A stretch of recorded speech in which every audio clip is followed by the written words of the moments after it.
कल्याण के मार्ग पर हम अग्रसर हों, बिल्कुल उसी तरह से जैसे सूर्य और चंद्र अपने पथ पर अपने रूप में लगातार कल्याण मार्ग पर अग्रसर हैं। कल इस पर हमने चर्चा की थी और फिर इसी के अंतर्गत कुछ और शब्द थे जिनमें कहा कि हम संगति करें उनकी जिससे हमारे जीवन में कल्याण ही आए। तो कहा कि या तो ददता दानशील लोगों की संगति करें। दानशील से मतलब वो दान देने वाले, लेकिन वे लोग जो अपने जीवन से कुछ न कुछ दे रहे हैं, इस दुनिया का भला कर रहे हैं, जिनके होने की सार्थकता है इस दुनिया में, जिनके होने से ये धरती सुंदर बनी हुई है, जिनके होने से समाज और प्राणी मात्र सुखी हैं, जिनका योगदान इस पृथ्वी को शोभायमान कर रहा है, उनकी संगति करना हमारा कर्तव्य है। उनके साथ बैठिए जिनके साथ बैठने से हमारे अंदर वह रंग लग जाए कि हम भी इस दुनिया के लिए उपयोगी बन सकें। स्वार्थ में जीने वाले लोग अपने स्वार्थ के लिए हर किसी को दुखी करने में लगे रहते हैं। छल करेंगे, कपट करेंगे, धोखाधड़ी करेंगे, दूसरे का हक छीनने की कोशिश करेंगे। वह कल्याण नहीं, अहित करने में, बुरा करने में अपनी सारी ऊर्जा लगाते हैं।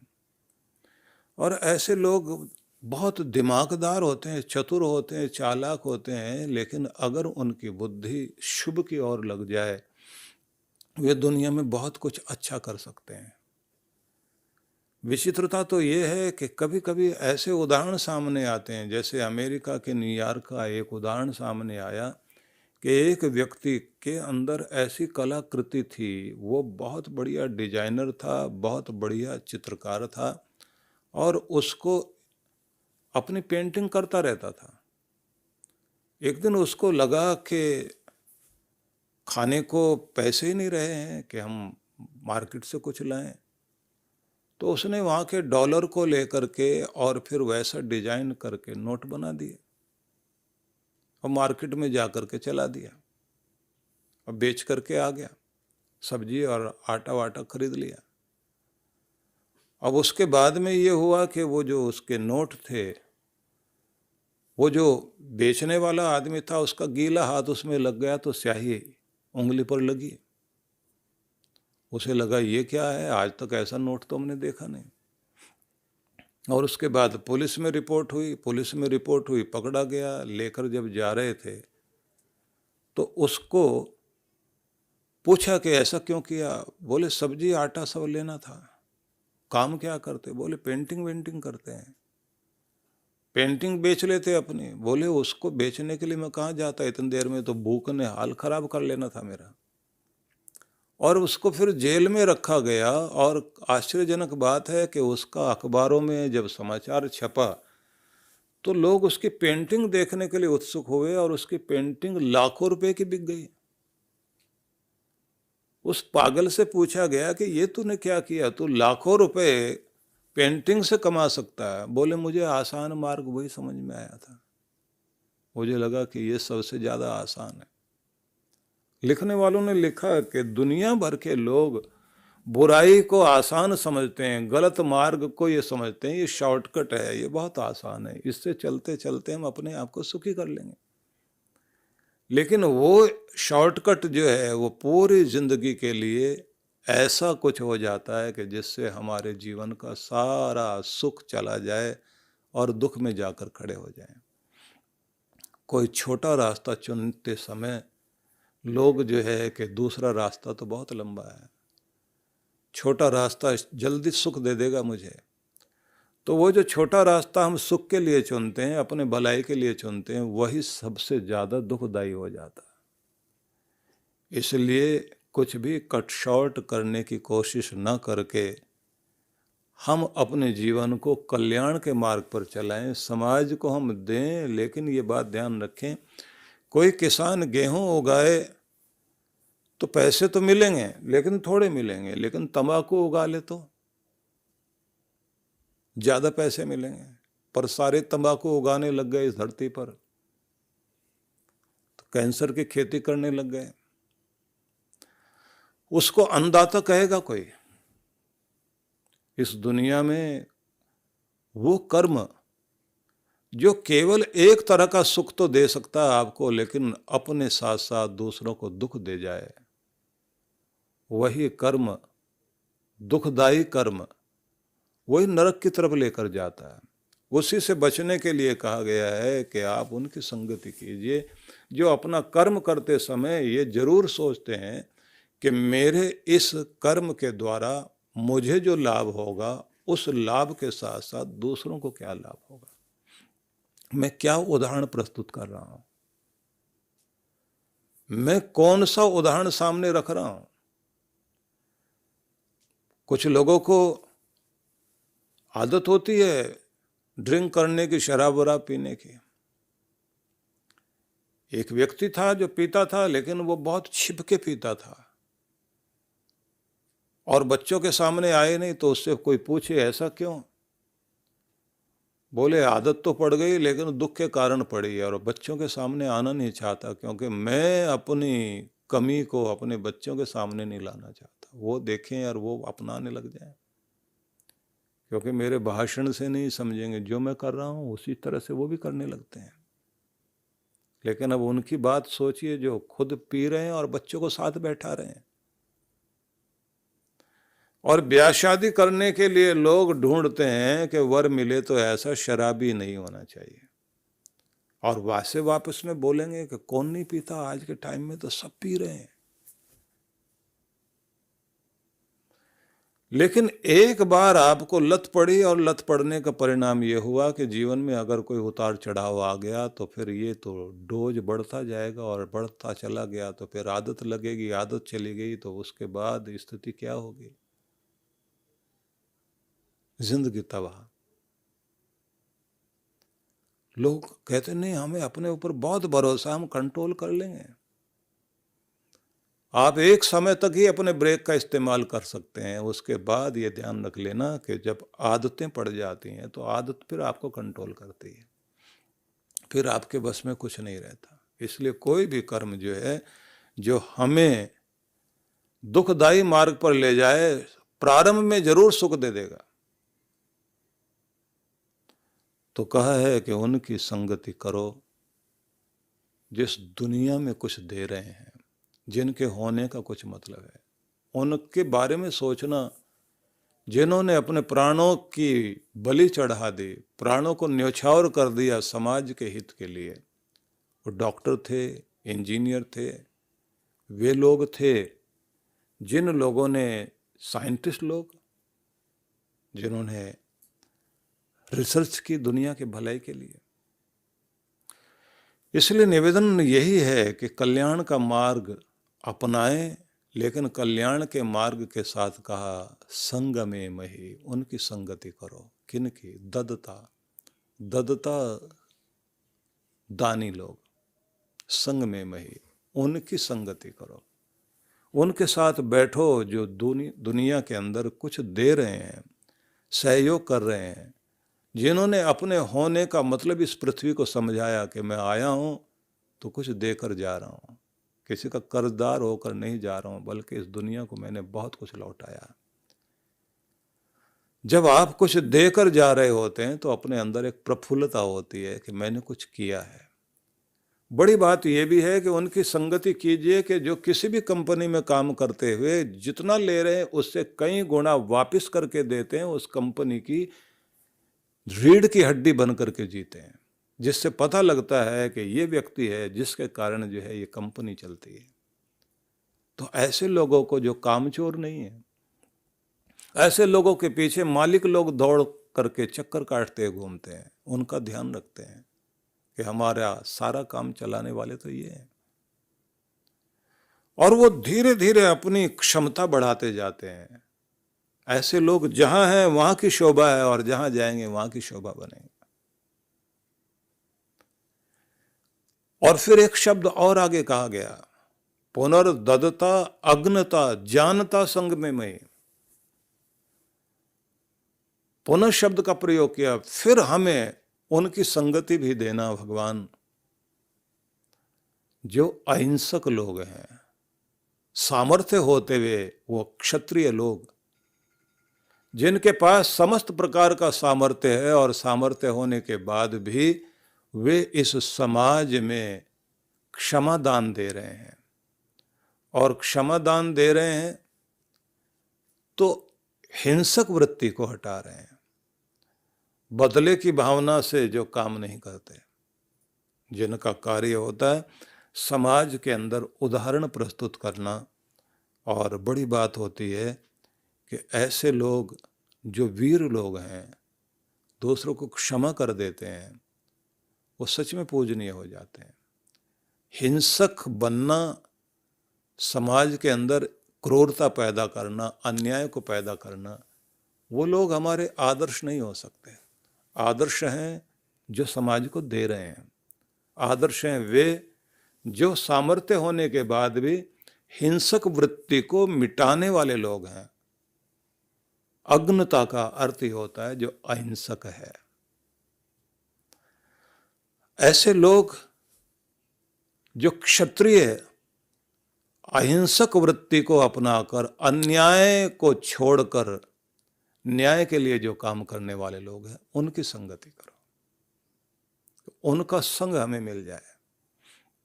जिन्होंने अन्याय को मिटाया है, जो कमजोर की ताकत बनकर खड़े हुए, उनकी संगति करने का हमें मौका मिले। क्योंकि वीरों के साथ बैठने से आपके अंदर वीरता आती है। कायरों के साथ बैठने लग जाइए तो आपके अंदर कायरता अपने आप आने लग जाएगी। और अगर आप शिकायती लोगों के बीच में बैठने लग जाएं, दूसरों के दोष निकालना, खोट निकालना, निंदा करना, चुगली करना, आलोचना करना, तो आपको ये गुण उनसे भी ज़्यादा बढ़िया आ जाएगा। आप उनसे भी ज़्यादा कमियां निकालने में माहिर हो जाओगे। मैंने कहीं पढ़ा था कि इब्राहिम लिंकन के जीवन में ये भी एक विचित्र बात थी कि वो व्यंग्यात्मक भाषा में बहुत अच्छा लिखते थे। तो उन्होंने किसी एक सेनापति को उसकी कमियों के विषय में एक ऐसा लेटर लिखा जो लोगों के सामने आ गया, जिसमें इतनी ढंग से मजाक उड़ाई उसकी और ऐसे टोंट कसे कि दूसरे पढ़ पढ़ के हंसते हंसते पागल हो जाएं। और इस तरह लिखा कि हर आदमी कहे कि इनका लिखना कमाल का है। खूब अच्छे से, जो कहते ना बद पीटना, बहुत अच्छे से उसका कल्याण कर दिया उन्होंने। कल्याण से मतलब बुरा, यहाँ कल्याण वो नहीं समझ लेना आप, अच्छी तरह से उसकी दुर्गति कर दी। अब वो व्यक्ति जो है उनके सामने पहुंच गया। उसने कहा कि देखिए, आप कलम चलाना जानते हो, मैं तलवार चलाना जानता हूं। तो अब मुझे आपने मौका नहीं दिया, क्योंकि मैं तो कलम चलाने का, अगर आप ये मेरे लिए ऐसा लिख रहे थे तो मुझे भी मौका देते, मैं भी 1 महीना में सीख लेता, ऐसा आपके लिए लिख पाता। तो मैं तो तलवार चलाना जानता हूँ। आपको 1 महीने का मौका देता हूँ कि आप तैयारी कर लीजिए तलवार चलाने की, और 1 महीने बाद मुकाबला होगा हमारी फ्री स्टाइल में। उसके बाद जो भी दुनिया में रहेगा रहेगा। अब 1 महीने में जो हालत हुई होगी उनकी। 1 महीने के बाद वो व्यक्ति सामने आया और आकर के उसने कहा कि दोस्त, 1 महीने में जो तुमने महसूस किया, मैं तो पूरी जिंदगी आपके कड़वे शब्दों को महसूस करूंगा। और उसके बाद कहते हैं कि उन्होंने निर्णय कर लिया कि अगर किसी के लिए कुछ बोलना भी है तो 10 बार सोचना है, और अगर लिखना पड़े तो कम से कम 100 बार सोचना। क्योंकि हिंसा आदमी केवल मात्र जो है वो डंडे से करता है, ऐसा तो नहीं है। कोई जीभ से हिंसा कर रहा होता है और कोई अपनी तराजू से हिंसा कर रहा होता है। व्यापार करते समय डंडी मारना जिसे बोलते हैं, तोल में, नाप में, मिलावट में, धोखाधड़ी करने के जो भी तरीके हैं। और कुछ वे लोग जिनके पास कलम की ताकत है और अपने पद पर बैठे हुए हैं, वहां बैठ के जो फाइल में वो लिखते हैं, एक पूरा खानदान तबाह कर देते हैं। कोई ऑफिसर है, उसके पास ताकत है, उसने अपने नीचे वाले व्यक्ति के साथ बैर हो गया, उसकी जो रिपोर्ट बनाई है उस रिपोर्ट में उसने ऐसा कुछ लिख दिया, उसको जो करेक्टर सर्टिफिकेट देना है ऐसा कुछ बना दिया कि पूरी जिंदगी के लिए तबाह हो गया बेचारा। हिंसा एक तरह की नहीं है इस दुनिया में। जिसका जहां मौका लगता है वहीं बैठ करके दूसरे को मारने की कोशिश कर रहा है। कहते हैं ये तुम्हारे लिए आदर्श नहीं हो सकते। जिन्होंने दूसरों की जिंदगी बचाई, कहते हैं ना कि किसी राजा के दरबार में चोर के लिए सजा दी गई कि इसको फांसी पर चढ़ाया जाए, क्योंकि राजा का मूड खराब था उस दिन। चोर सामने लेकर आए और उसी समय जब वो बहुत गुस्से में थे वो बोले इसको ले जाओ फांसी पे चढ़ा दो। अब वो भी ऐसा कमाल का चोर था, उसने वहीं अपनी भाषा में ऐसी सड़ी सड़ी गालियां सुनाई, जितना शब्दकोश उसके पास था सारा उड़ेल दिया उसने। और राजा ने पूछा कि ये बोल क्या रहा है, तो मंत्री उठा, उसने कहा साहब ये कह रहा है कि बहुत लोग देखें स्वर्ग जाते हुए, लेकिन वही जाएंगे जिन्होंने अपने गुस्से को काबू में कर लिया, जिन्होंने अपने को कंट्रोल कर लिया। परमात्मा उन्हीं के लिए द्वार खोलेगा, बाकियों के लिए द्वार नहीं खोलेगा। राजा को लगा कि कुछ बात सुननी चाहिए। बोले और क्या कहा इसने? बोले गलतियां हुआ करती हैं लेकिन माफ कर देने वाला कभी भी छोटा नहीं, वो ऊंचा होता है, और माफ करने वाला तो दुनिया में सबसे बड़ा परमात्मा है। जब उसके दरवाजे पर पहुंचोगे तो वो उन्हीं को माफ करेगा जिन्होंने माफ करना सीखा है। राजा ने पानी पिया और पानी पीने के बाद बोला और भी कुछ कहा इसने? बोले महाराज पूरा तो मुझे भी याद नहीं रहा क्या क्या बोला, लेकिन कमाल का आदमी है। राजा बोले भैया तुझे माफ करता हूं, तू जा, लेकिन चोरी की शिकायत दोबारा ना आए, क्योंकि मैं अपने अधिकार से तुम्हें माफ कर रहा हूं, कानून के अनुसार तो नहीं। माफ कर दिया, चला गया वो बेचारा। वो चला गया तो वो बाहर खड़ा हुआ, आंख में आंसू, उसके मंत्री उसके पास में गया और उससे बोला कि एक बार तो गुनाह माफ किया जा सकता, बार बार करोगे तो कोई माफ नहीं करेगा। अब मंत्री इतनी देर में लौट कर आता, इतनी देर में दूसरों को कान भरने वालों को मौका मिल गया। वो खड़े हो गए, बोले साहब इस आदमी ने जो गालियां बकी हैं आपको, ये अपनी भाषा में, इसकी भाषा तो सिर्फ मैं समझता हूँ, एक वो मंत्री जी समझते थे। ऐसी गालियां तो आपने कभी जिंदगी में नहीं सुनी होगी जो इसने बोली है। इसको तो डबल फांसी होनी चाहिए थी। राजा का मूड ठीक हो चुका था, उसने कहा बस जितना तू बोल चुका काफी बोल चुका। अरे साहब मैं सच बोल रहा हूँ राजा साहब। बोले तेरा सच भी जो है 1000 झूठ के बराबर है, क्योंकि किसी को फांसी पर चढ़ाने वाला है। और माना कि वो मंत्री झूठ बोल गया, लेकिन जिंदगी देकर गया किसी को। उसका झूठ भी अच्छा था और तेरा सच भी सच नहीं है। तेरा सच भी ईर्ष्या से भरा हुआ है, बदले की भावना से भरा हुआ है और दूसरे को चोट पहुंचाने वाला। एक तरह की हिंसा नहीं होती भाई, न जाने कितने तरह की हिंसा है इस दुनिया में, और लोग एक दूसरे को मारने में, अपने गुस्से में, अपने बदले की भावना में, अपने जोश में आकर, अपने पागलपन में आकर किसी न किसी की दुनिया उजाड़ने में लगे रहते हैं। और अगर इसी तरह से सारे लोग बन जाए, इस धरती को नरक बनने में कितनी देर लगेगी? नरक परमात्मा ने दिया है ऐसा नहीं है, ये तो हमारे अपने हाथों से हमने निर्माण कर लिया है। इसलिए कहा है पुनर्ददता अग्नता जानता संग में मई, और आखिर में कहा उनकी संगति करो जो ज्ञानी लोग हैं। ज्ञानी लोग तुम्हें मिल जाएं तो उनकी संगति में बैठने से तुम्हारी जिंदगी में जो कुछ परिवर्तन आएगा वो अद्भुत होगा, क्योंकि वही तुम्हारे जीवन में वो विशेषता लेकर आएंगे कि एक साधारण जिंदगी कीमती जिंदगी बन जाएगी। गुरु पूर्णिमा महोत्सव, लखनऊ, उत्तर प्रदेश।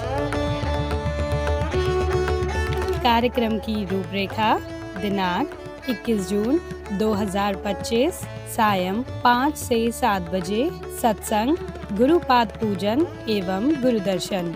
सत्संग स्थल रविंद्रालय, चारबाग, लखनऊ।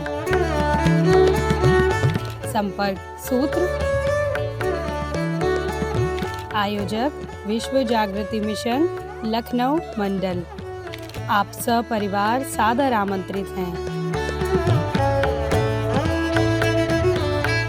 गुरु पूर्णिमा महोत्सव, कानपुर, उत्तर प्रदेश। दिनांक 22 जून 2025। कार्यक्रम की रूपरेखा 22 जून सायं 4:30 से 7 बजे सत्संग, गुरुपाद पूजन एवं गुरुदर्शन।